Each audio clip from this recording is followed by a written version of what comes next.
Greetings all, and welcome to Esoteric Babble.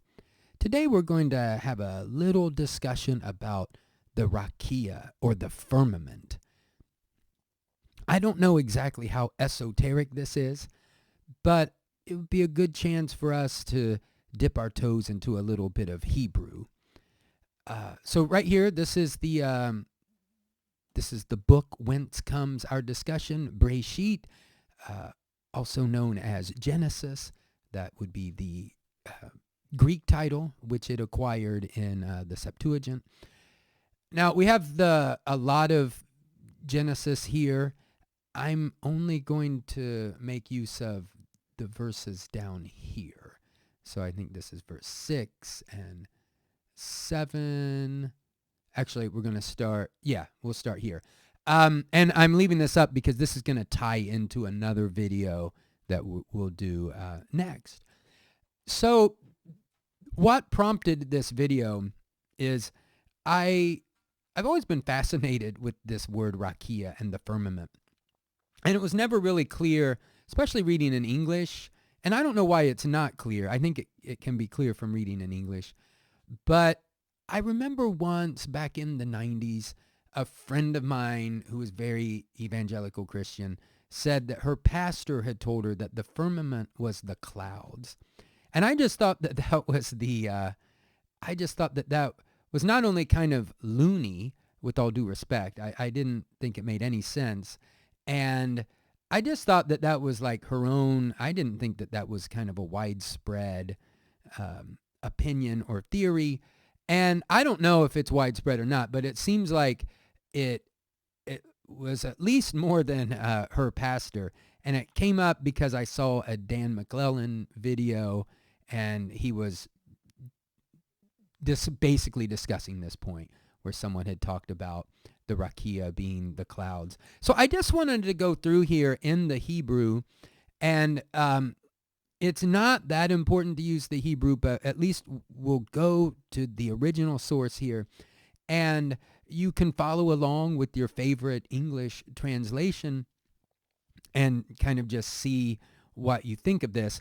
And here's what we'll do. I think the word rakia is used 17 times in the Hebrew Bible. And so it's not, massively attested. And right now, we're just going to say we don't know what it is. Okay, we'll translate through this, and we're just going to leave the word rakia as rakia. And then we'll talk about, just from its context, what it must, what it's doing and what it was called. And then we can maybe make some decisions about what we think it could be or should be and what it couldn't be. So we're starting here. I believe this is verse 6. Vayomer Elohim yihi rakia betoch hamayim vihi mavdil bein mayim lamayim. And God said, let there be a rakia in the midst of the waters, and let it divide, or let it be something that divides, literally, between or separate the waters from the waters, we could say. Now, keep in mind at this point in the unfolding of the universe that we have water, and we also have light at this point. So this is beginning day 2, and God has set up this rakia. And we know that he creates the rakia, and that it is also put there with a specific function. It's separating the waters from the waters. And then we come down here.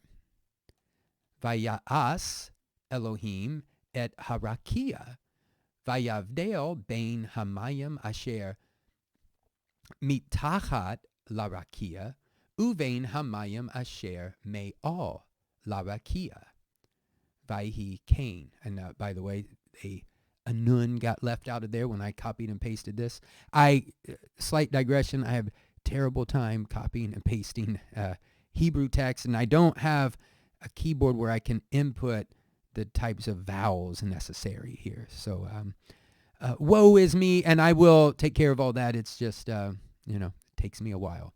So here, in this next verse, God made the rakia, and it separated between the waters which were underneath the rakia and between the waters which were on top of the rakia.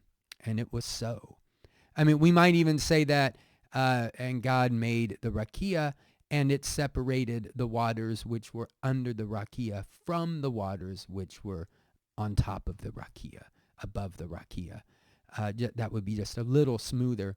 Now, if we just take these two verses, the rakia is mentioned else in other places as well. But if we just think about, actually, no, sorry, let's go to one more. I do apologize that I'm very scattered. Vayikra Elohim la rakia shamayim. And that's an important element in all of this. So now, if we consider what's going on, God made this thing called a rakia. We don't really know what it is. We're just going to say we don't know what it is. Even if we looked it up, we'd say, we could look it up, but we're just saying for now, we don't really know what it is. We know what it does, and it seems to have separated the waters. God had a plan to do this, and then he made it. So this Yihi Rakia, by the way, and I did not notice this on my own, did not get brought into existence just by speaking. This was a Yihi Rakia, and then God made that Rakia. And we know that the Rakia separated the waters. Now there are waters above the Rakia, and there's waters below the Rakia. And I think a very important element here is that God named the Rakia. He called the Rakia Shemayim, the heavens, or he called it the sky. It doesn't really have to be any more elevated than the sky. So if we think about the Rakia as being something that can separate water from water, we could kind of think about, like, we could do some experiments with water. We could see what are the sorts of things that would separate water from water. Like a sheet of paper probably wouldn't, right? So maybe something that's metal. And, spoiler here, if you look up the word, it does seem to be cognate with a root that means to beat something out, like a piece of metal.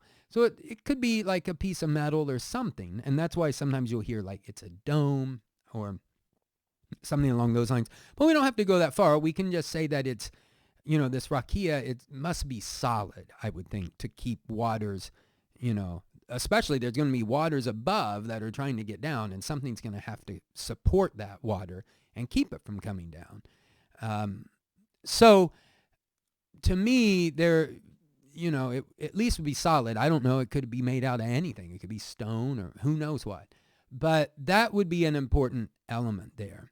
And the second important element is that it gets a name. It's called sky or heavens. So when you think about, when you look up at the sky, that's what you're seeing. We're seeing rakia there. And then just briefly to say why I don't think it can be the clouds is that the clouds aren't the sky. Clouds are in the sky. They're part of the sky, but they're not, they are not always in the sky. And while they are made out of water, I mean, there's nowhere that says the rakia is made out of water. I suppose it doesn't say it's not made out of water, but we don't know how the water would keep the, would separate the water from water. And that's the main thing. I think that if you think about the rakia as being an expanse, it's expansive. It's large. It's not an empty space. It's a large piece of something, and it's continuous. And that's what's keeping the waters from coming down here into this realm. That is, I think, very important. So if you think about the clouds, they're not, I don't understand how clouds are going to keep water above them. And neither do they seem continuous. So, anyway, dear listener, I certainly welcome your comments. Maybe you do think it's the clouds, and perhaps there's something I've overlooked here that that that I've just completely overlooked. I can't think of, that I can't really see. So you could share your opinions and your insights and your thoughts.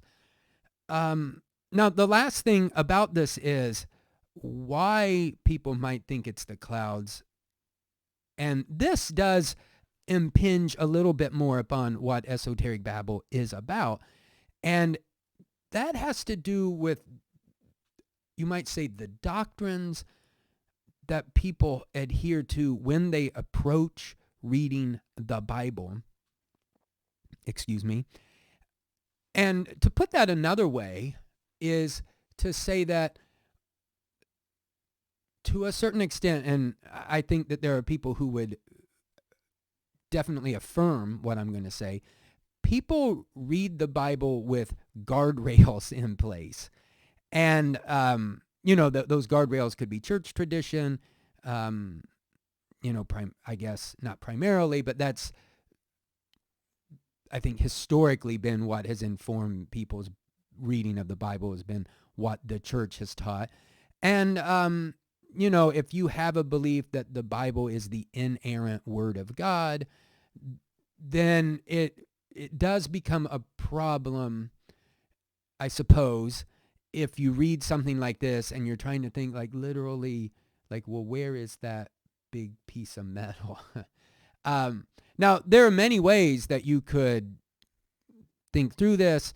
Philo, for instance, thought that this whole first chapter of Genesis, and we should say the first creation account, which extends into chapter 2, that that was God creating the ideal world that Plato talked about.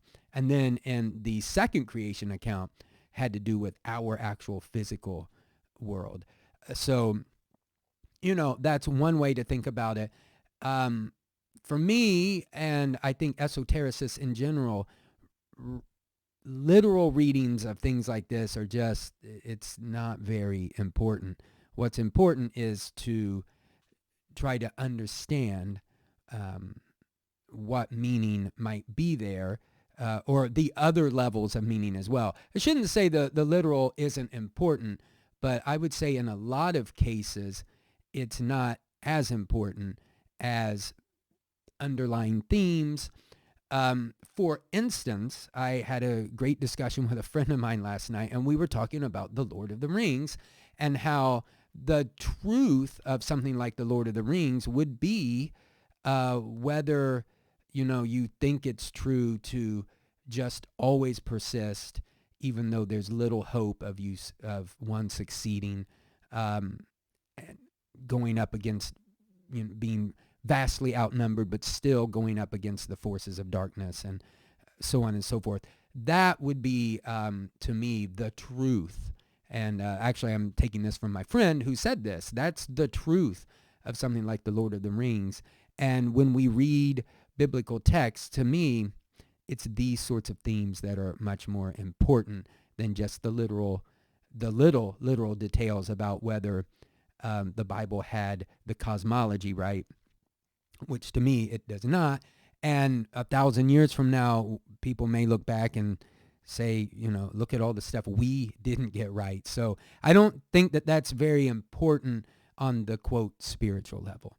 But again, dear listener, I definitely would be interested in what you have to say about all of that. There will be another video discussing the beginning of Breshit, the opening lines of Genesis, and whether God, or how to understand the first verse of Genesis. Let's put it that way. So with that, peace.